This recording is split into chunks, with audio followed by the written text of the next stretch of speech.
हमारे जितनी भी पॉलिसीज़ बनी है, चाहे वो पुराने टाइम में पोलियो एलिमिनेशन की भी बात हुई हो, तो वो सब पब्लिक हेल्थ के लिए ही काम हुआ है। मैटरनिटी फाउंडेशन एक इंटरनेशनल एनजीओ है और हम गवर्नमेंट ऑफ इंडिया के साथ और अलग अलग स्टेट गवर्नमेंट के साथ मिलके काम करते हैं। 1 मिनट जो होता है वो एक न्यू बॉर्न के लिए बहुत क्रूशियल होता है, तो उस 1 मिनट में ऐसा क्या होता है? जब भी बच्चा, जो नवजात बच्चा होता है, उसको हम डिलीवरी के जस्ट दौरान माँ की छाती पे लेटाते हैं और वो क्रॉल करता है। तो ये माँ और बच्चे का जो स्पर्श है उसकी इम्पोर्टेंस को दर्शाता है। UN everyone wants to go, वहाँ पे किस तरीके से नेगोशिएशंस होती है, किस तरीके से कंट्री आपस में बैठ के बातचीत करती है।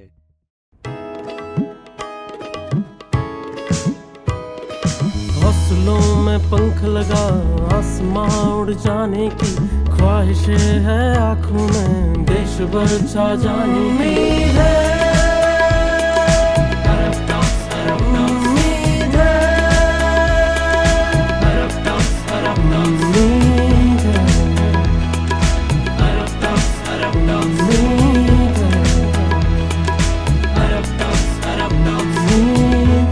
Inspiring stories of humans.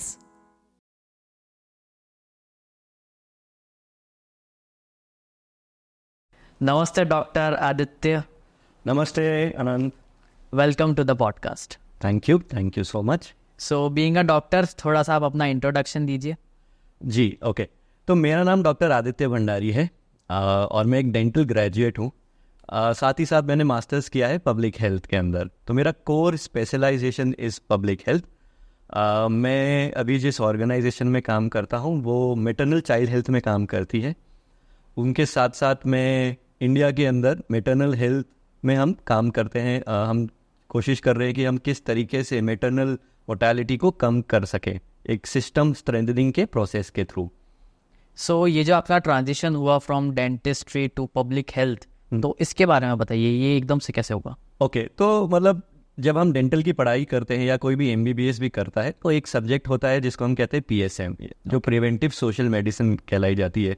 Same dental के अंदर उसको हम dental community medicine, community dentistry कहते हैं। तो वहाँ से मेरा थोड़ा इंटरेस्ट जगा और शुरुआत से ही मेरा रिसर्च फील्ड में जाने का बहुत ज़्यादा इंटरेस्ट था, तो मैंने इसी करियर को चूज़ किया। 2017 के अंदर जब मैंने अपनी पूरी कंप्लीट कर ली मास्टर्स करने के बाद, देन मैंने फुल फ्लेजेड पब्लिक हेल्थ के अंदर काम करने का शुरू किया। साथ ही साथ मेरा इंटरेस्ट उसी टाइम से थोड़ा कम्युनिटी सर्विंग का रहा था, तो मैंने जोधपुर के अंदर हमने रॉबिडोना आर्मी की शुरुआत करी। वहाँ से हमने जब हम जो फूड वेस्टेज के लिए हम काम करते थे, तो वहाँ से मेरा बहुत ज़्यादा इंटरेस्ट पब्लिक हेल्थ में आ गया और फिर मैंने उसी को फुल फ्लेजेड अपना करियर बनाने के लिए सोचा। जब मैं अपने सेकेंड ईयर में था, तो जब मैं मास्टर्स कर रहा था, तो मुझे एक अच्छी ऐसी अपॉर्चुनिटी भी मिली जिसमें मैं as a student, young student, United Nation भी जाके आया। अच्छा। ये 2017 की बात है। One of the most memorable time for me as well. चाहे एज ए स्टूडेंट भी कहता हूँ, मेरे को हमेशा अच्छा लगा। US was always as a dream. और जब मैं स्टूडेंट था, जब मैं PG कर रहा था, तो एक अपॉर्चुनिटी मिली मुझे, which was from IFMSA, which is international federation of medical student association. Okay. उस वक्त जो सस्टेनेबल डेवलपमेंट गोल्स थे उसके रिलेटेड ये कॉन्फ्रेंस थी UN हेडक्वार्टर न्यूयॉर्क में। तो हम 4 जने थे जो ओवरऑल हमारी ऑर्गेनाइजेशन को रिप्रेजेंट कर रहे थे। इंडिया से हम 2 थे। तो as a young public health graduate मुझे एक अपॉर्चुनिटी मिली थी to go there and present myself to UN, what is the role of youth in health care. Okay. Youth इसलिए भी इम्पॉर्टेंट है क्योंकि जो भी हम गाइड प्रोटोकॉल्स या जो भी हम पॉलिसीज़ बनाने वाले हैं, उसका इम्पैक्ट आपके और हमारी जनरेशन्स को देखने को मिलेगा। तो यूथ का कैसे मीनिंगफुल इन्वॉल्वमेंट होना चाहिए पॉलिसी डिसीजंस में, उसमें हमारा रोल था।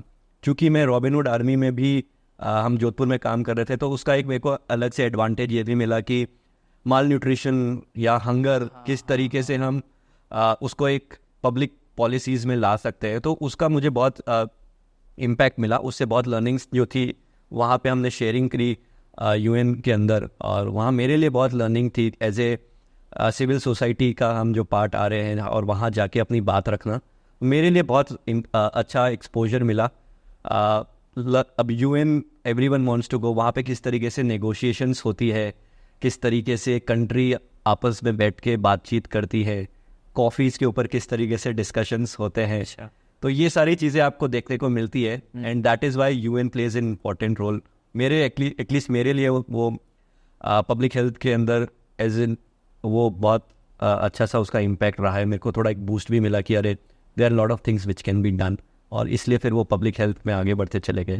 मोटिवेशन मिला कुछ। मेरे को यस मोटिवेशन था एक, और इनिशियल स्टेजेस ही थी तो प्रॉबेबली पुश भी बहुत ज़्यादा मिला कि अरे यूएन हेडक्वार्टर्स भी जाके आ गए, यूएन में किस तरीके से डिस्कशंस नेगोशिएशंस होते हैं। बहुत अमेजिंग एक्सपीरियंस था वो मेरे लिए।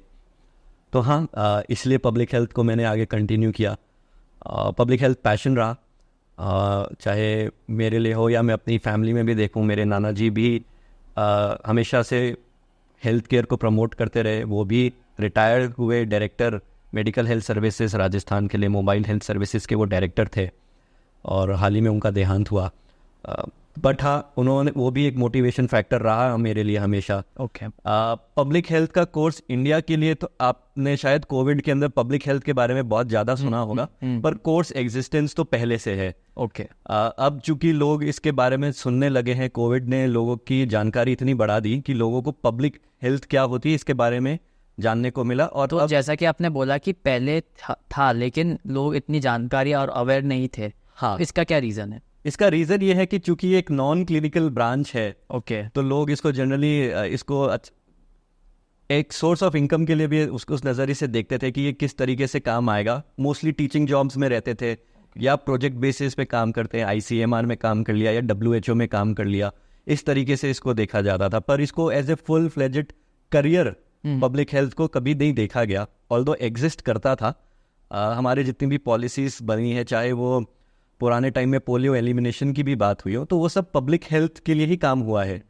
उसी चीज़ को अब मेरे जैसे लोग या आने वाली अभी जो जनरेशन्स आ रही है उसको एक full fledged career as a public health professionals की तरह ही काम कर रहे हैं। ओके। तो ये बेसिकली ट्रांजिशन हुआ मेरा। मेरा इंटरेस्ट था चूँकि, और मेरे को घूमने फिरने का भी शौक था, तो पब्लिक हेल्थ एक तरीके से आपको अपॉर्चुनिटी देती है कि एटलीस्ट आप जहाँ हो उससे बाहर निकल के आप कहीं भी जाके घूम सकते हो। जैसे पब्लिक मेरे ही जॉब के अंदर मुझे छत्तीसगढ़ के बक्सर एरिया में भी जाने को मिला, आसाम के टी गार्डन्स में भी जाने को मिला, चाहे वो अरुणाचल तवांग भी क्यों ना हो, तो यहाँ सब मेरे को जाने का मिला। राजस्थान के धोरों में भी घूमने को मिला। आपके उदयपुर के आसपास जैसे ओड़ा करके जो एक छोटा सा गांव आता है कुंभलगढ़ में, वहाँ पे भी हमने काम किया। बिकरनी एक गांव है, वहाँ पे भी हमने काम किया। तो इस तरीके से मेरा इंटरेस्ट था, और मुझे सोशल सर्विस का इंटरेस्ट था, मुझे लोगों से कनेक्ट करने का बहुत इंटरेस्ट है। तो मेरा इसलिए फिर मैं पब्लिक हेल्थ में आ गया और इसी को फुल फ्लेजेड करियर बनाने का सोचा मैंने। सो अगर हम बात करें कि आपने जैसे कि बताया कि आप गाँव में जाके और वहाँ पे जाके लोगों को ट्रेन करते हो, हेल्प करते हो, अवेयर करते हो, so like how the process keeps on going, पूरा डिटेल में बताइए आप। ठीक है, तो मेरी जो करंट ऑर्गेनाइजेशन है उसका नाम है मैटरनिटी फाउंडेशन। मैटरनिटी फाउंडेशन एक इंटरनेशनल NGO है, और हम गवर्नमेंट ऑफ इंडिया के साथ और अलग अलग स्टेट गवर्नमेंट के साथ मिलके काम करते हैं। ओके। तो सेफ डिलीवरी मैटरनिटी फाउंडेशन ने सेफ डिलीवरी ऐप करके एक एप्लीकेशन लॉन्च की थी 2017 में, जिसको गवर्नमेंट ऑफ इंडिया ने लॉन्च करी थी। उनका एक क्वालिटी इम्प्रूवमेंट का प्रोग्राम है जिसको हम लक्ष्य के नाम से जानते हैं। तो लक्ष्य बेसिकली एक मैटरनल OT और मैटरनल जो लेबर रूम्स होते हैं उनकी क्वालिटी इम्प्रूवमेंट का प्रोग्राम है। ओके। तो गवर्नमेंट ने इस एप्लीकेशन को लॉन्च किया था। ऐप को लॉन्च के बाद हमारा जो काम था वो ये था कि हम किस तरीके से जो भी लेबर रूम का स्टाफ है, चाहे वो ANM है या चाहे वो स्टाफ नर्स है, इंक्लूडिंग डॉक्टर्स, गायनेकोलॉजिस्ट, इनको किस तरीके से अपडेटेड गाइडलाइंस और प्रोटोकॉल्स जो गवर्नमेंट ऑफ इंडिया ने बनाई है उनको किस तरीके से इन सब की ट्रेनिंग दे सकें। कोई भी मेडिकल कॉलेज में जब पढ़ाई कर रहा होता है तो ट्रेनिंग्स जो होती है वो आपको कराई जाती है, पर आपको किस तरीके से पेशेंट हैंडल करना होता है ये सारी चीज़ें थोड़ी सी कहीं ना कहीं मिसिंग रह जाती है। तो हमारी ऑर्गेनाइजेशन का यही ऑब्जेक्टिव है कि हम उसको किस तरीके से क्वालिटी के साथ साथ और साइंटिफिकली जो प्रूवेंस है, जो वैलिडेटेड गाइडलाइंस और प्रोटोकॉल्स गवर्नमेंट ऑफ इंडिया की हैं, उनको हम उस पर ट्रेन करते हैं। ये ट्रेनिंग हम गवर्नमेंट के साथ अगर लाइजनिंग के साथ कर रहे हैं तो बिल्कुल स्टेट गवर्नमेंट इस प्रोसेस को लेती है अलग अलग डिस्ट्रिक्ट्स में, चाहे वो स्टेट लेवल की ट्रेनिंग्स ऑफ ट्रेनर्स हो जिसको हम टीओटी कहते हैं, या डिस्ट्रिक्ट लेवल पे हो रही है तो डिस्ट्रिक्ट लेवल पे टीओटीज भी हम ट्रेन करते हैं। तो हम बेसिकली ट्रेनर्स जो भी स्टाफ नर्सेस या हैं उनको हम ट्रेन करते हैं। जब मैं ट्रेनिंग की बात कर रहा हूँ तो हम उनको बाकायदा नॉर्मल डिलीवरी कैसे कराई जाती है उसके बारे में ट्रेन करते हैं। नॉर्मल से अगर कुछ भी एटिपिकल चीज़ हो जाए या कोई कॉम्प्लिकेशंस हो जाए डिलीवरी के दौरान, उदाहरण के तौर पर पीपीएच यानी प्रसव दौरान अगर रक्तस्राव हो जाए तो उसको किस तरीके से मैनेज करना है, ये सारी चीज़ें हम उनको सिखाते हैं। हम उनके साथ मैनिक्विन्स यानी स्किलिंग का भी कंपोनेंट ऐड करते हैं कि वो लाइव मैनिक्विन्स, लाइव डमी मॉडल्स के ऊपर अपनी हैंड्स ऑन प्रैक्टिस कर सकें। तो हम मेक श्योर करते हैं कि वो बाकायदा एक क्लिनिकल सिचुएशन कैसी हो सकती है उसको हम सिनेरियो बेस में समझा के उनकी ट्रेनिंग करते हैं। तो ये ट्रेनिंग का कंपोनेंट, एक ट्रेनिंग का मेथड है। दूसरा, इसमें जितने भी कॉम्प्लिकेशंस हो सकते हैं, चाहे वो नवजात रिलेटेड ही क्यों ना हो, चाहे न्यूबॉर्न रिलेटेड कोई कॉम्प्लिकेशन हो गया, या न्यूबॉर्न को कैसे रिसक्सिटेशन करते हैं, कैसे उसमें जब भी वो डिलीवरी होती है और अगर वो नहीं रो रहा है तो आपको क्या क्या चीज़ करनी है। एक मेडिकल साइंस से कॉन्सेप्ट होता है गोल्डन 1 मिनट का, कि वो उस नवजात बच्चे के लिए 1 मिनट कितना इम्पॉर्टेंट है उसकी लाइफ का, फर्स्ट 1 मिनट ऑफ हिज और हर बर्थ। साथ ही साथ कंगारू मदर केयर की बात करते हैं। ये क्या होता है? कंगारू मदर केयर बेसिकली जब भी बच्चा, जो नवजात बच्चा होता है, उसको हम डिलीवरी के जस्ट दौरान माँ की छाती पे लेटाते हैं और वो क्रॉल करता है, तो ये माँ और बच्चे का जो स्पर्श है उसकी इम्पोर्टेंस को दर्शाता है। कंगारू मदर केयर जनरली वहाँ पे की जाती है जब कोई भी प्री टर्म बच्चा हो जाए जिसका वज़न 1800 ग्राम से कम है। अगर वो कोई बच्चा है, कोई नवजात है, तो उसको कंगारू मदर केयर दी जाती है। उसमें बच्चे को माँ की छाती पे लिटाया जाता है बांध, जिससे 2-3 घंटे वो छाती से लिपटा रहे। साथ ही साथ कोई ज़रूरी नहीं है कंगारू मदर केयर सिर्फ माँ दे, वो उनके फादर भी दे सकते हैं। तो any member of the family can give kangaroo mother care. तो ये सारी चीज़ें भी हम जो हेल्थ केयर वर्कर है, चाहे वो डॉक्टर है या स्टाफ नर्स है, उन सबको ये सिखाते हैं कि टेक्निकली कैसे किया जाता है, और यही हमारी ऑर्गेनाइजेशन का काम है। हमारी कोशिश ये है कि हम एटलीस्ट नॉलेज की कमी के कारण किसी माँ की डेथ ना हो, तो यही कोशिश कर रही है ऑर्गेनाइजेशन कि हम किस तरीके से नॉलेज और स्किलिंग का गैप को हम कम कर सकें। जो भी प्राइमरी, जो दूर दराज के एरिया में मान लीजिए कोई नर्स है जो अकेली शायद वहाँ पे काम करती है, हो सकता है कॉम्प्लिकेशंस होने के दौरान वो खुद मैनेज नहीं कर पाए, पर हमारा ऑब्जेक्टिव ये है कि एटलीस्ट अगर मैनेज नहीं कर पाई तो फर्स्ट एड उसको देके उसको रेफ़र भी कर दे या उसको स्टेबल कर दे, जिससे ट्रांसपोर्ट के दौरान उसकी मृत्यु ना हो जाए। तो इतना उसको पता हो जिससे जब भी वो कहीं हायर सेंटर पे जा रही है, अपने पीएचसी से कहीं भी सीएचसी या डिस्ट्रिक्ट हॉस्पिटल जाती है, तो उसकी कहीं ट्रांसपोर्ट के दौरान डेथ ना हो जाए या कुछ कॉम्प्लिकेशंस ना हो जाए, इतना हम उसको सक्षम बनाने की कोशिश कर रहे हैं। ये तो हमारा इंडिया के अंदर almost pan India I would say हमारा काम है, पर 19 स्टेट्स ऐसी है जिसने बाकायदा लेटर्स और ये सब इशू करके हमारी साथ हमने कोलैबोरेशंस में काम किया है। हम अलग अलग राज्यों में काम करते हैं। राजस्थान स्पेसिफिक की बात करूँ तो राजस्थान में एक प्रसव वॉच करके गवर्नमेंट फैसिलिटीज़ में चलता है, जो अगेन हेल्थ केयर वर्कर्स के लिए है, जिसमें वो अपनी खुद की लर्निंग और स्किलिंग सीख सकते हैं।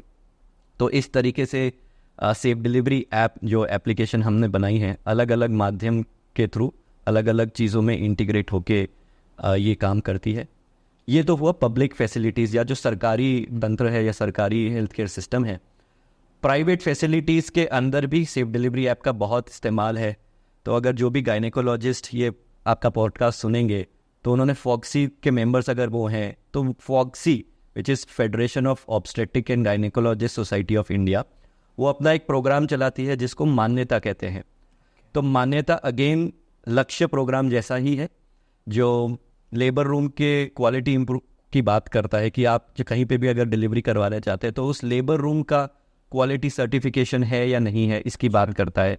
साथ ही साथ आपने NABH के बारे में सुना होगा। तो इस तरीके से safe delivery app private sector में भी इस्तेमाल होती है, mostly to train health care workers, doctors, staff nurses सिर्फ प्राइवेट फैसिलिटीज़ नहीं, मेडिकल कॉलेजेस भी ओके हमने एम्स न्यू दिल्ली के साथ भी कोलैबोरेशन करके उनके एसआर्स जेआर्स को ट्रेन किया है।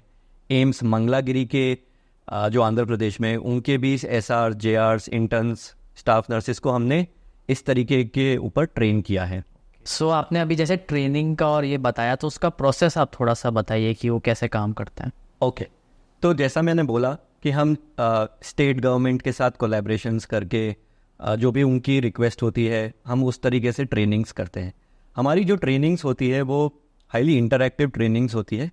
गवर्नमेंट के जो ट्रेनिंग प्रोग्राम्स है जिसको दक्ष और दक्षता कहते हैं, जो अभी हम मैटरनल चाइल्ड हेल्थ की मैं बात कर रहा हूँ क्योंकि अभी मैं उसमें काम करता हूँ, तो इनका जो ये 3 डेज का टेक्निकल इन प्रोग्राम होता है उसमें knowledge plus skill based trainings होती है ये। तो जब हम नॉलेज की बात कर रहे हैं तो वो बेसिकली एक लेक्चर रूम के अंदर थोड़ी नॉलेज शेयरिंग होती है। ओके, थियोरेटिकल जो होता है। हाँ, जो थियोरेटिकल जो भी गाइडलाइंस और प्रोटोकॉल्स है वो समझाया जाता है। साथ ही साथ जब हम स्किलिंग की बात करते हैं तो हम उनको स्किल भी प्रोवाइड करते हैं। मैनिक्विंस यानी डमी डॉल्स जो होती है उनके ऊपर वो सारी जो भी हमने थियोरेटिकल उनको सिखाया और समझाया है उसको हम डेमोन्स्ट्रेशन देके उनको फिर सिखाते हैं। तो अभी आपने एक टर्म का मेंशन किया PPH, तो वो क्यों होता है, मतलब उसके पीछे का क्या रीज़न है? तो PPH जैसा नाम बता रहा है, इस पोस्टपार्टम हेमरेज, प्रसव के दौरान एक्सेसिव ब्लड लॉस की वजह से PPH होता है। ये PPH एक प्रिवेंटेबल कॉज है, इसको बचाया जा सकता है इससे, पर मेजॉरिटी केसेस में डेथ जो होती है वो PPH के कारण हो रही है। और अगर स्टाफ नर्स को नॉलेज है कि PPH, पहले तो वो आइडेंटिफाई कर ले कि अरे ये महिला PPH में जा रही है, ओके, और उसको सही टाइम पे उसको बस मैनेज कर ले। अब अगर वो PHC पर है और उसके पास सुविधाएं नहीं उपलब्ध है या वो अकेली है और मैनेज नहीं कर पा रही है, तो उसको बेसिक फर्स्ट एड देके, उसको first line of medical treatment देके वो चाहे तो रेफ़र कर सकती है। रेफ़र के दौरान भी उसको सारी चीज़ें सिखाई जाती है कि उसको अकेले ही रेफ़र ना कर दे, अगर हो सकता है तो वो खुद साथ में जाए, कि अगर ट्रांसपोर्टेशन के दौरान कहीं कुछ कॉम्प्लिकेशंस ना हो जाए। तो ये सारी चीज़ें हम ट्रेनिंग्स के दौरान सिखाई जाती है। जब हम मैनिक्विंस की बात करते हैं तो उनको बाकायदा PPH का हैंड्स ऑन प्रैक्टिस भी कराई जाती है कि वो खुद से एक बार ट्राई करें। अलग अलग प्रोसीजर्स होते हैं PPH को बचाने के लिए, जो गवर्नमेंट ऑफ इंडिया रिकमेंडेशन करती है वो सारे हम उनको सिखाते हैं। चूँकि नर्सेज को बहुत सारी चीज़ें अलाउ नहीं होती करना, क्योंकि वो डॉक्टर्स के लेवल पे आती है, तो हम नर्सेज को वो चीज़ें सिखाते हैं जो वो खुद से कर सके। चाहे वो कॉन्डम बलून टेम्पोनाड हो, इसको UBT के नाम से भी जाना जाता है, which is uterine balloon tamponade. उसमें क्या होता है, एक बलून के शेप में यूट्रस में लगाते हैं जिससे ब्लड क्लॉट धीरे धीरे वो सिकुड़ने लगे, तो ये इसको UBT के नाम से भी जाना जाता है। फिर एओर्टिक कंप्रेशन होता है, उसको वो सबसे लास्ट में किया जाता है, पर प्रोसीजर्स हैं उस जिस तरीके से हम उसको मैनेज कर सकते हैं। शुरुआत में अगर जो फर्स्ट लाइन ऑफ ट्रीटमेंट होता है वो ये होता है कि हम यूट्रस को कॉन्ट्रैक्ट करने के लिए सबसे पहले मसाज करें, जिससे धीरे धीरे यूट्रस कॉन्ट्रैक्ट होने लगे। अगर ब्लड लॉस बहुत ज़्यादा है तो हमको फिर ये मेडिकल प्रोसीजर्स फॉलो करने होते हैं। अगर मैनेज नहीं होता है देन हम उसको रेफ़र करना ज़रूरी है। तो ये इस तरीके से हमारी ट्रेनिंग्स रहती है। साथ ही साथ हम जो भी हेल्थ केयर वर्कर हमारी ट्रेनिंग्स में आता है उनकी स्किलिंग का टेस्ट भी लेते हैं कि उनको बाकायदा जो भी सिखाया है उसको हम कर पा रहे हैं या नहीं कर पा रहे, एक तरीके से टेस्ट लिया जाता है। ओके, जिसको हम ऑस्की कहते हैं। इस ऑस्की में बेसिकली जो भी स्टेप्स उनको उस क्लिनिकल सिचुएशन में परफॉर्म करने हैं वो प्री डिफाइंड है कि सबसे पहले उनको हेल्प के लिए बुलाना है, अगर हेल्प आने के बाद उनको प्रोसीजर फॉलो करना है। ये सारी चीज़ें एक स्टेप डाउन प्रोसेस में ले डाउन है। हम उनको ये सिखाते हैं कि आप इसी प्रोसेस को फॉलो करना है। ओके, अगर वो फॉलो करते हैं मिनिमम, अगर वो सारे स्टेप्स को फॉलो करते हैं तो बहुत ही अच्छी बात है, तो लाइफ सेव हो सकती है। कहीं पे कुछ स्टेप हो सकता है वो स्किप कर दें, बट अल्टीमेट ऑब्जेक्टिव फुलफिल होना चाहिए कि लाइफ इज सेव्ड। इस कॉम्पिटेंसी को हम, जैसा मैंने बोला, ऑस्की कहते हैं, और ऑस्की में मिनिमम पासिंग जो होता है वो 80% कॉम्पिटेंसी होनी ज़रूरी है। ओके, तो वी मेक श्योर कि एटलीस्ट 80% उस चेकलिस्ट को वो फुलफिल करे, एंड देन हम उसको सर्टिफिकेशंस जो होता है, जो भी गाइडलाइंस है उस तरीके से फिर सर्टिफिकेट और ये सब देते हैं कि वो एक सर्टिफाइड ट्रेनर है, एक सर्टिफाइड हेल्थ केयर वर्कर है to do this kind of delivery, normal delivery के दौरान या कॉम्प्लिकेशन मैनेजमेंट की, ये सारी इस तरीके से ये प्रोसेस रहता है। तो जैसा आपने शुरू में एक बताया था कि 1 मिनट जो होता है वो एक न्यू बॉर्न के लिए बहुत क्रूशियल होता है, तो उस 1 मिनट में ऐसा क्या होता है? तो उस 1 मिनट में जैसा आपने बहुत बार सुना होगा कि बच्चा जैसे ही डिलीवर करता है उसको रुलाने की कोशिश करते हैं। हाँ हाँ। तो वो रोने का कारण ये है कि जिससे उसका लंग जो है वो खुद से अब वो सांस लेना चालू करे, क्योंकि जब वो बाहर आ जाता है तो ही नीड, मतलब उसको अब खुद के लंग्स से हाँ, सांस लेनी है। तो अगर वो सांस नहीं ले रहा है तो वो 1 मिनट क्रूशियल है उसके लिए। दैट इज़ वाई हम उसको रिसक्सिटेट करते हैं और इसलिए उसको 1 गोल्डन मिनट कहते हैं, क्योंकि वो न्यूबॉर्न के लिए, नवजात के लिए बहुत ही इम्पॉर्टेंट है।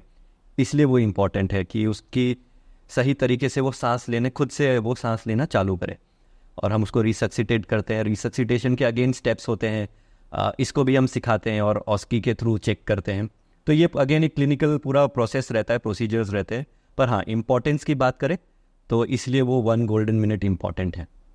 सो जब आप ट्रेनिंग्स वगैरह देते हो खासकर रूरल एरियाज़ में, तो वहाँ पे क्या क्या कॉम्प्लिकेशंस फेस करने को मिली आपको? तो हमारे लिए जो चैलेंजेस होती है सबसे बड़ी, एक तो सभी जगह जो हेल्थ केयर वर्कर्स हैं वो ट्रेनिंग में कभी कभी तो आ ही नहीं पाते हैं। सबसे बड़ा इम्पॉर्टेंट है कि वो अगर ट्रेनिंग पे नहीं आएंगे तो सीखेंगे कैसे। बहुत बार हमने ये देखा है कि एक ही बंदा हर ट्रेनिंग में जा रहा है। अच्छा। तो हाँ, सबको रिप्रेजेंट कर। हाँ, वो ही सारी ट्रेनिंग सीख रहा है। तो जो, और हो सकता है वो उस प्रोसीजर को अपनी फैसिलिटी में काम करता भी नहीं हो, पर ट्रेनिंग लेने के लिए वही जा रहा है। संसाधनों का भी कहीं ना कहीं डिफ़िकल्टी आती है कि हर जगह हर चीज़ उपलब्ध नहीं होती है। उसका दूर दराज के एरियाज़ के अंदर दवाइयाँ का पहुँचना और ये सारे चैलेंजेस देखने जाते हैं। सप्लाईज़ का इश्यूज़ रहता है। हमारी ट्रेनिंग्स में इस तरीके से जो मेजर चैलेंजेस वो यही रहते हैं। और कहीं ना कहीं सारे हेल्थ केयर वर्कर्स को 2 दिन या 3 दिन फैसिलिटी से ऑफ लेके वो ट्रेनिंग के लिए आए, वो भी एक चैलेंज है। हाँ, क्योंकि एक ही है। हाँ, क्योंकि एक ही है या उसको रिप्लेस करने के लिए कोई दूसरा वहाँ पे होना चाहिए। तो ये चैलेंजेस मेजर आते हैं। एज सच आजकल की अगर हम बात करें तो गवर्नमेंट ऑफ इंडिया या स्टेट गवर्नमेंट बहुत प्रो हैं ट्रेनिंग्स को लेके, कि वो चाहते हैं कि एक जो हमारा सिस्टम है वो एक स्किल हेल्थ केयर वर्कर्स हों जो हर बेसिक स्किलिंग में जानते हों। तो स्किलिंग पे आजकल बहुत काम हो रहा है, चाहे वो नेशनल स्किल डेवलपमेंट अथॉरिटी हो या जो इसी का हेल्थ वर्टिकल है, हेल्थ सेक्टर स्किल्स डेवलपमेंट। तो ये इस तरीके से काम करती है। सो जैसे कि आपने बताया ट्रेनिंग का रूरल एरियाज़ में और ये सब, तो इसका इम्पैक्ट क्या देखने को मिला है? मतलब आपके द्वारा जो ट्रेनिंग दी गई है उससे क्या इम्पैक्ट देखने को आया है? ओके, तो जब हम इम्पैक्ट की बात कर रहे हैं तो मैं इसको 2 अलग अलग सेगमेंट में या सेक्शंस में देता हूँ। एक तो इम्पैक्ट है सेफ डिलीवरी एप्लीकेशन का, कि किस तरीके से एक आईटी टूल सर्विसेज को इंश्योर कर रहा है और किस तरीके से वो नॉलेज शेयरिंग कर रहा है। दूसरा हम ट्रेनिंग पे बात करेंगे। तो पहले हम सेफ डिलीवरी ऐप जो हमने बनाई है उसकी बात करते हैं। तो जैसा मैंने शुरुआत में भी बताया था, गवर्नमेंट ऑफ इंडिया ने इसको लॉन्च किया था 2017 में। तो कहीं ना कहीं उनका विजन ये था कि हम किस तरीके से डिजिटल टेक्नोलॉजी को प्रमोट करें, कैसे लर्निंग को इंटरैक्टिव और टेक्नोलॉजी का यूज़ करते हुए बनाए। और कोविड ने इसको प्रूव भी कर दिया कि डिजिटल लर्निंग होती है जूम पे। और हम चूंकि 2017 में गवर्नमेंट ने स्टार्ट कर दिया उस बारे में सोचने के लिए, तो वो मिशन विजन भी कहीं ना कहीं फुलफिल हो गया। तो जो सेफ डिलीवरी ऐप है, अलग अलग प्लेटफॉर्म्स में गवर्नमेंट ने इंटीग्रेट किया। जैसा एक तो लक्ष्य प्रोग्राम में तो है ही है, साथ ही साथ जो नर्सिंग स्टूडेंट्स हैं उनके लिए भी इंडियन नर्सिंग काउंसिल ने सेफ डिलीवरी ऐप को मैंडेटरी किया है उनके बीएससी के करिकुलम में। तो जो भी आने वाली हेल्थ केयर वर्कर्स है, जो नर्सेज जो नर्सिंग ट्रेनिंग ले रहे हैं, उनको कंपलसरी है इस एप्लीकेशन के अंदर सर्टिफिकेट अचीव करना। ओके। और उनके इंटरनल मार्किंग्स होते हैं। तो 10 इंटरनल मार्क उनको स्टूडेंट्स को मिलते हैं। और जो भी नर्स या डॉक्टर्स, गायनेकोलॉजिस्ट हैं, उनको 15 CNE points Indian nursing council द्वारा मिलते हैं। तो सेफ डिलीवरी ऐप का इम्पैक्ट ये है, एप्लीकेशन बिल्कुल फ्री है, कोई भी इसको डाउनलोड कर सकता है गूगल प्ले स्टोर या ऐप स्टोर से। बस शर्त यह है कि उनको इंडिया लैंग्वेजेस में वो डाउनलोड करें, क्योंकि ऐप अलग अलग 40 देशों में इस्तेमाल की जाती है। ओके। तो सारे कंट्रीज़ की गाइडलाइंस, प्रोटोकॉल थोड़ी चेंज हो जाती है। तो इंडियन गाइडलाइन, इंडियन लैंग्वेजेस में ही अगर ये डाउनलोड करें, चाहे वो इंडिया इंग्लिश हो, हिंदी हो या अन्य कोई भाषा, गुजराती हो गई या बंगाली हो गई, उसमें इसको डाउनलोड कर सकते हैं। पर मेरा यही रहेगा कि हिंदी इंग्लिश चूँकि ज़्यादातर समझने में बेहतर रहती है और सबसे मोस्ट यूज लैंग्वेजेस है इंडिया में, तो उसमें वो यूज़ कर सकते हैं। ऐप पूरी तरह फ्री है, कोई भी इसको डाउनलोड कर सकता है। Something like YouTube for nursing. हाँ, exactly, and that too from authentic sources vetted by government of India and Indian nursing council. एक एप्लीकेशन की एक खासियत ये भी है, ये बिल्कुल ऑफलाइन काम करती है। अच्छा, तो अगर किसी ने इसको मोबाइल फ़ोन पे एक बार डाउनलोड कर लिया है तो बार बार यूज़ करने के लिए कोई भी इंटरनेट की आवश्यकता नहीं है। तो बिना इंटरनेट ये बिल्कुल आपके मोबाइल फोन पे काम करती है और सारे डेटा प्रोटोकॉल्स और उनको फॉलो करती है। तो ना ही हम इंफॉर्मेशन आपसे कुछ ले रहे हैं, ना ही हमको रिसीव होती है। Everything is well secured in the environment. तो आपको कोई आपका डेटा लीक का भी कोई इशू नहीं है। एक जो मोस्ट यूज्ड एप्लीकेशन का फीचर है वो है जो सर्टिफिकेट एग्जामिनेशन हम इसमें लेते हैं। ये certificate examination basically case situation और सिनेरियो बेस्ड एग्ज़ाम है, ओके, जिसमें हम नर्सेस से सवाल पूछते हैं विच इज़ सिनेरियो बेस्ड। आपको एक सिचुएशन दी जाती है, क्लिनिकल सिचुएशन। उस क्लिनिकल सिचुएशन में आप किस तरीके से काम करोगे, आपको क्या चीज़ करनी होगी, उसके बेसिस पे उनको जज किया जाता है, उसको स्कोरिंग की जाती है। ओके, और अल्टीमेटली जो सर्टिफिकेट एग्ज़ाम जो सर्टिफिकेट मिलता है वो इस एग्जामिनेशन पे इनको मिलता है। इंडियन नर्सिंग काउंसिल ने इसको भी रिकॉग्नाइज करा है और 15 CNE पॉइंट्स इसके मिलते हैं। तो कोई भी नर्स अगर इसको करेगी उसको 15 CNE पॉइंट्स मिलेंगे। ये CNE पॉइंट्स नर्सेस के लिए इसलिए ज़रूरी है क्योंकि INC ने एक मैंडेट किया है कि हर 5 साल के अंदर उनको CNE पॉइंट्स इकट्ठे करने हैं। अच्छा, और इंडियन नर्सिंग काउंसिल ये भी कोशिश कर रही है कि उनको फ्री में ये सारी चीज़ें मिले। तो हमारी ऑर्गेनाइजेशन के साथ उन्होंने इस तरीके से कोलैबोरेशन करके ये सारे CNE पॉइंट्स नर्सेस के लिए या इवन डॉक्टर्स, गायनेकोलॉजिस्ट, SRJRs ये यूज़ कर सकते हैं एनी। तो बट हेल्थ केयर वर्कर्स हमारा मेजर टारगेट है। ये प्रेग्नेंट लेडीज़ के लिए नहीं है। हाँ, प्रेग्नेंट लेडीज़ को वीडियोस के माध्यम से एजुकेट किया जा सकता है कि क्यों ज़रूरी है उनका एक हेल्थ केयर फैसिलिटी में आके डिलीवरी करवाना। तो इस तरीके से हमने बहुत से एरियाज़ में देखा है, जो आशा बहन होती है वो वीडियोस के माध्यम से प्रेग्नेंट लेडीज़ को सिखाती है और समझाती है कि अस्पताल में आके डिलीवरी करवाना क्यों ज़रूरी है। ये सारी बातें एनिमेटेड चूँकि वीडियोस हैं एप्लीकेशन में, तो इस तरीके से उनको सिखाया जाता है। बट हाँ, ये सेफ डिलीवरी ऐप का इम्पैक्ट है और ऑलमोस्ट 1,80,000 यूज़र्स हैं सेफ डिलीवरी ऐप के अक्रॉस इंडिया। और अलग अलग इसमें मॉड्यूल्स हैं जो वो यूज़ करते हैं, अपनी नॉलेज कंटिन्यूस इम्प्रूव कर पाते हैं। क्योंकि जो गवर्नमेंट गाइडलाइंस और प्रोटोकॉल्स बनाती है वो हर जगह तक पहुंचने में बहुत टाइम लग जाता है।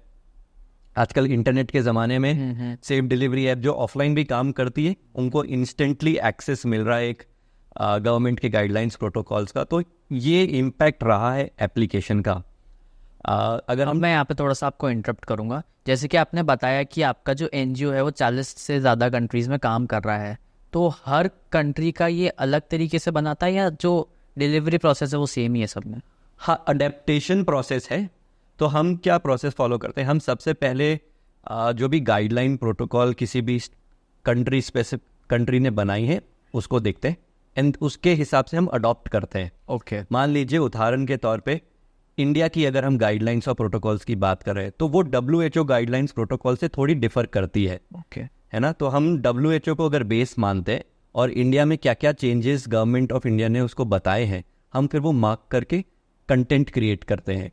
हमारा जो कंटेंट है बिल्कुल एनिमेटेड वीडियोस के अंदर वो एक्सप्लेन करता है, टू दी पॉइंट एक्सप्लेन करता है, बहुत ही सरल भाषा में, ऐसी भाषा जो आप और मैं भी अगर वीडियोस देखें तो समझ पाए, अच्छा इस तरीके से ये सारी चीज़ें होती है। तो इस तरीके से कंटेंट बनाया जाता है और फिर हम उसको मतलब क्योंकि अप्रूवल प्रोसेसेस भी इसमें इन्वॉल्व रहते हैं। हमको कभी क्योंकि गवर्नमेंट ने इसको लॉन्च किया तो हम मैन्यूस्क्रिप्ट उनको सबमिट करते हैं, वो रिव्यू करते हैं और फिर अप्रूवल आने के बाद ही हम उसका पूरा इसको इंटीग्रेट करते हैं हमारे एप्लीकेशन में। तो ये एक छोटा सा प्रोसेस रहता है। कंट्रीज़ के हिसाब से थोड़ा सा चेंजेस हो सकते हैं। कहीं पे अगर पार्टनर ड्रिवन है, कोई पार्टनर चाहता है कि नहीं मुझे तो ये मॉड्यूल आप बना के दीजिए, वैसे भी काम करते हैं, अलग अलग मॉड्यूल्स स्पेसिफिक बनाते हैं, पर हमारा मेजर फोकस और कोलैबोरेशन कंट्री गवर्नमेंट्स हो गई या स्टेट स्पेसिफिक कोई गवर्नमेंट हो गई, इस तरीके से हम काम करते हैं। और अगर हम इम्पैक्ट का नंबर में बात करें तो उसके बारे में बताइए। इम्पैक्ट का नंबर, देखिए ट्रेनिंग्स का impact at large society level पे आता है ना। हम जो भी हम उनको ट्रेनिंग दे रहे हैं तो वो आसपास जो भी उसके जो भी हेल्थ केयर के आसपास जो गांव वाले हैं या जहाँ पे वो सर्विसेज अपनी दे रही है, वो ही प्रोबेबली बता सकते हैं कि किस तरीके से उनकी लाइफस्टाइल चेंज हुई है। अभी कुछ ऑन ग्राउंड जाके इंटरव्यूज वगैरह कर, हाँ मैं उसी पे आ रहा हूँ। तो अभी जो हम काम कर रहे हैं वो एमपी में छतरपुर और दमोह के अंदर हम काम करते हैं, ऑन ग्राउंड की बात करूँ। अदरवाइज हम पैन इंडिया में आप सिर्फ अभी एक ही जगह नहीं, हम पैन इंडिया काम करते हैं। ओके। पर आप जो ग्राउंड प्रेजेंस की बात कर रहे हैं वो हमारे लिए अभी जो हमारी ग्राउंड एक्टिविटीज़ है वो वहाँ होती है, पर हम अक्रॉस इंडिया काम करते हैं। अभी हम मेजर की स्टेज में आ गए, तो अभी हमने ट्रेनिंग जस्ट ख़त्म ही करी है उनकी।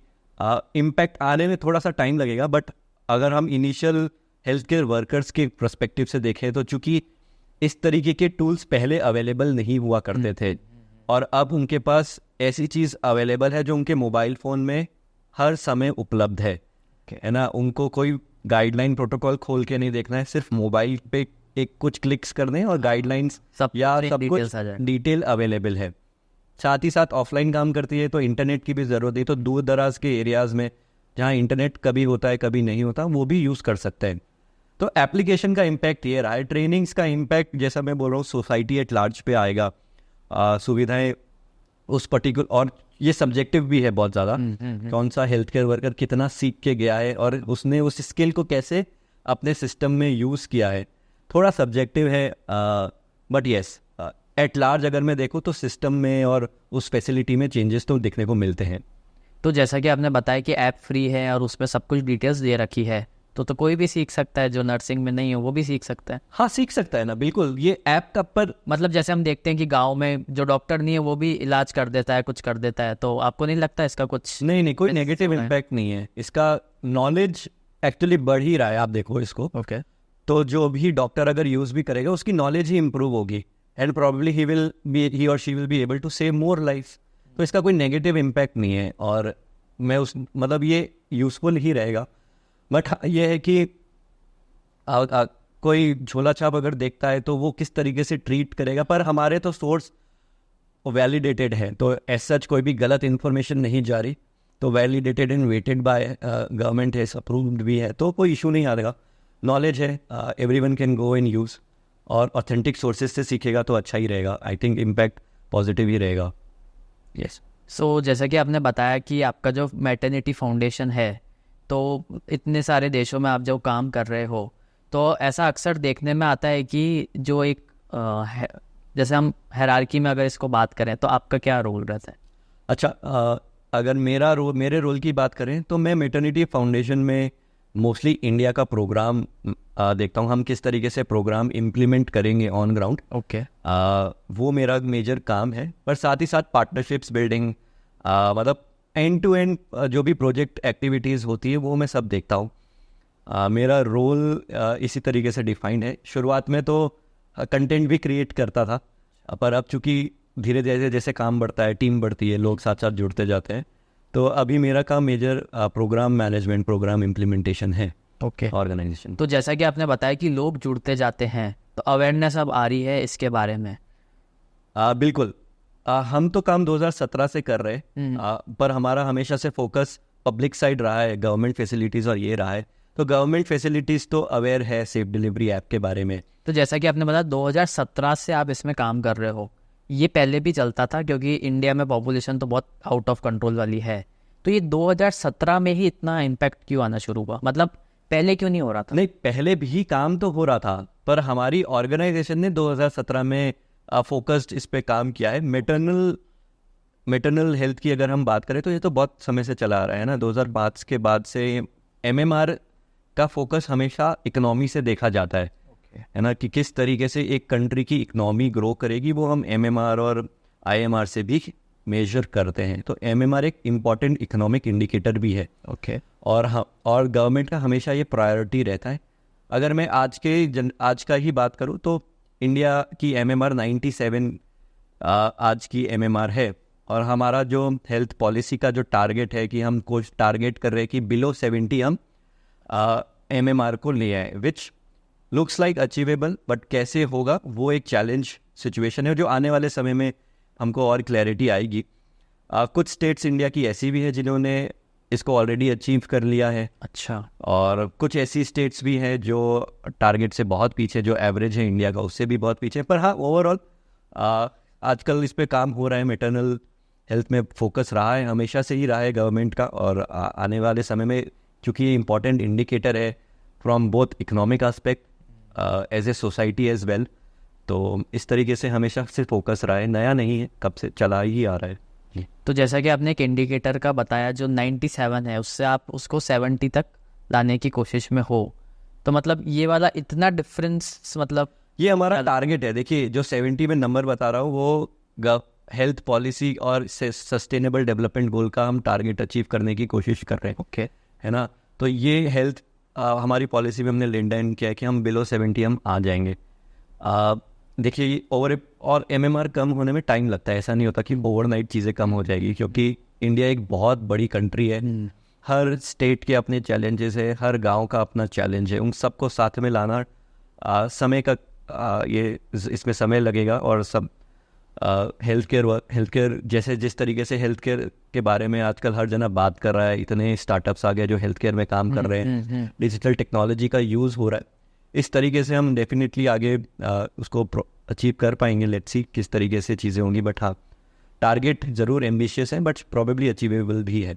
तो अब हम बात करते हैं आपका जो मैटरनिटी फाउंडेशन है उसका फ्यूचर गोल्स क्या है, उसके फ्यूचर इनिशिएटिव्स क्या हैं? ओके, तो मैटरनिटी फाउंडेशन देखिए मोस्टली हम स्किलिंग में है, और डिजिटल टूल्स के साथ स्किलिंग किस तरीके से काम करते हैं। तो अभी हम अलग अलग पार्टनर्स के साथ काम कर रहे हैं, चाहे वो स्किल डेवलपमेंट अथॉरिटी हो या दूसरे कोई पार्टनर्स हो जो इस ट्रेनिंग्स और कैपेसिटी बिल्डिंग में, चाहे वो मिडवाइफरी हो। मिडवाइफरी एक अभी हाल ही में 2018 के अंदर गवर्नमेंट ने एक न्यू कैडर लॉन्च किया था, मिडवाइफरी, जो स्पेसिफिकली मिडवाइफ्स को ट्रेन करने का काम है ना। मिडवाइफ्स स्पेसिफिकली मैटरनल मिडवाइफ्स वो होती हैं जो बेसिकली मैटरनल केयर प्रोवाइड करते हैं। ये थोड़ा जैसे हमारे यहाँ पे दाइयाँ हुआ, हाँ, दाई माई जो का हाँ, I would say a scientific way है। ओके, प्लीज़ इसको अलग तरीके से ना लीजिए, बट मिडवाइफ्स आर दोस्त जो बेसिकली मैटरनल हेल्थ में काम करती हैं, रूल्स और रेगुलेशंस के साथ। हाँ, रूल्स और रेगुलेशंस के साथ जो काम करती है। बट समझने के लिए एक तरीके से अगर मैं बताऊं कि हाँ, वो जो मैटरनल हेल्थ के बारे में जानती हो। अब जैसे जैसे मेडिकल साइंस बढ़ रही है, बहुत सारी चीज़ें एडवांस हो गई है। आजकल आप देखेंगे जो लेबर रूम्स बन रहे हैं या मैटरनल वार्ड्स या नर्सिंग हॉस्पिटल्स बन रहे हैं, बहुत एडवांस हो गए हैं। आपको वाटर बर्थिंग के बारे में सिखाया जाता है, water different positions of deliveries, ये सब सिखाया जाता है। ये सारी चीज़ें आजकल गवर्नमेंट प्रमोट कर रही है। नेचुरल बर्थिंग किस तरीके से होती है, ये सब चीज़ों के बारे में आजकल गवर्नमेंट बहुत प्रमोट कर रही है कि कन्विंस। आजकल आप ट्रेंड्स देखने लगेंगे, जो अर्बन पॉपुलेशन है वो सी सेक्शन की तरफ बहुत ज़्यादा जा रही है। एक इन्फॉर्म चॉइस है, ऑब्वियसली उस लेडी की चॉइस है वो, बट गवर्नमेंट के लिए एक अलार्मिंग सिचुएशन भी है कि हम नॉर्मल जो प्रोसीजर है उससे हट के हम सी सेक्शन पे जा रहे हैं। मैं किसी भी इन्फॉर्म चॉइस के अगेंस्ट नहीं हूँ, बट हाँ, प्रमोशन एक हेल्दी बॉडी के बारे में अगर हम बात करते हैं, जो कन्वेंशनल मेथड्स ऑफ डिलीवरी है उसको प्रमोशन भी गवर्नमेंट करती है। तो ये है इस तरीके। तो आने वाले टाइम में मैटरनिटी फाउंडेशन का फोकस यही है कि मिडवाइफरी वो इंडिया में इस अच्छे से आगे लेके जाए। एक फुल फ्लेजेड जो प्रोग्राम गवर्नमेंट ने लॉन्च किया है उसको और स्ट्रेंथन करें, अलग अलग स्किलिंग में साथ करें, और कंटेंट क्रिएशन तो हमारा हमेशा से रहा है, तो वो भी फोकस साथ साथ चलता रहेगा। तो ये I think overall aim and objective है। साथ ही साथ AI को कैसे इनकॉर्पोरेट किया जाए ट्रेनिंग्स और कैपेसिटी बिल्डिंग में, जो आजकल AI AR VR जो ऑडियो आ रहे हैं उनको अगर हम किस तरीके से इनकॉर्पोरेट करें, probably one of the things जो हम ऑर्गेनाइजेशन एक्सप्लोर कर रही है।